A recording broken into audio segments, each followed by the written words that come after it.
নবী করিম সাল্লাল্লাহু আলাইহি সাল্লাম বলেছেন, ইত্তাকিল মাহারিমা তাকুন আবাদান নাস, ইত্তাকিল মাহারিমা তাকুন আবাদান নাস। আল্লাহ যা হারাম করেছেন, যত পাপের কাজ, যত গুনাহ, যত হারাম, এগুলো থেকে বেঁচে থাকো, তাহলে তুমি সবচেয়ে বড় আবেদ হবে, সবচেয়ে বড় ইবাদতকারী হবে তুমি যদি হারাম ছাড়তে পারো। হারাম ছাড়তে পারলে, বেশি নফল পড়লে বড় আবেদ হবে তা না। আমরা তো মনে করি যার নফল বেশি, বেশি নফল রোজা রাখে, বেশি নফল নামাজ পড়ে, সে বড় আবেদ, সে বড় জাহিদ, বড় ইবাদতওয়ালা, ইবাদত গুজার। ওটা খুব ভালো, অনেক নফল পড়া, নফল রোজা রাখা, নফল নামাজ পড়া অনেক ভালো, আল্লাহর নৈকট্য অর্জনের জন্য অনেক উপকারী।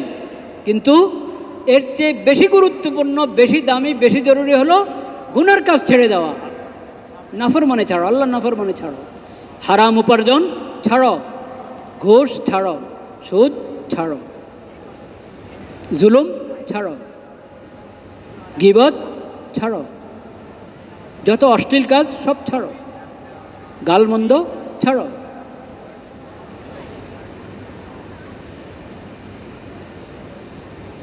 যত চারিত্রিক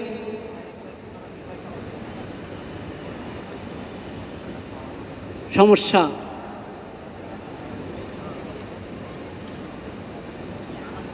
যত চারিত্রিক বেহায়াপনা, ও সব কিছু থেকে দূরে থাকো। ইত্তাকিল মাহারিম, হারাম যা আল্লাহ যা হারাম করেছেন, যত গুনাহ, কবিরা গুনাহ, সবচেয়ে বড় কবিরা গুনাহ কি? শিরিক। আত্মহত্যা কবিরা গুনাহ, অন্যকে হত্যা করা, অন্যায় হত্যা করা কবিরা গুনাহ। হত্যা না, শুধু অন্যকে একটা থাপ্পড় মারলো কবিরা গুনাহ। হত্যা তো সেই হত্যাই। খেয়ানত, দুর্নীতি, আমানতের খেয়ানত করা এবং অন্যের অর্থতে গলত তাসাররুফ করা, আত্মসাৎ, এসব কবিরা গুনাহ, কঠিন কবিরা গুনাহ। এগুলো ছাড়তে হবে।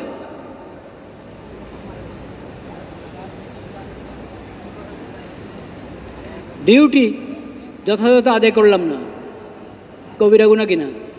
কবিরা গুনাহ। তুমি যদি আবেদ হইতে চাও, ইবাদত গুজার বান্দা হইতে চাও, প্রথম কাজ যত হারাম সব ছাড়ো, সব ছাড়ো।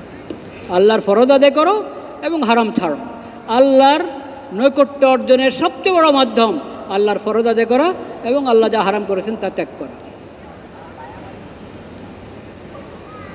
তাইলে তুমি আবেদ হইতে পারবে। কিন্তু ওগুলোর ব্যাপারে যত্নবান না হয়ে ছোট ছোট আমল দিয়েই তুমি, ছোট ছোট আমল অনেক গুরুত্বপূর্ণ। নেক কাজ ছোট হলেও ছাড়বো না, গুনার কাজ ছোট হলেও করবো না, এটা হলো মুমিনের নীতি।